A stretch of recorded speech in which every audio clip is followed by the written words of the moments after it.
بسم الله الرحمن الرحیم. به نام خداوند بی اندازه مهربان نهایت بارحم. الف لام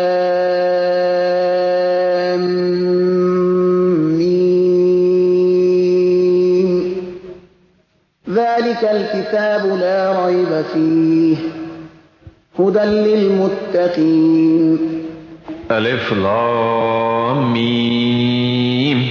این کتاب در آن شکی نیست، هدایتی است برای پرهیزگاران، یعنی کسانی که از خداوند می‌ترسند.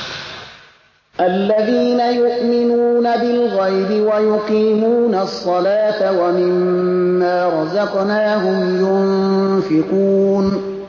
آنانی که به غیب ایمان می‌آورند و نماز خود را به تمام و کمال برپا می‌دارند و از آنچه برایشان روزی گردانیده ایم خرج می‌کنند.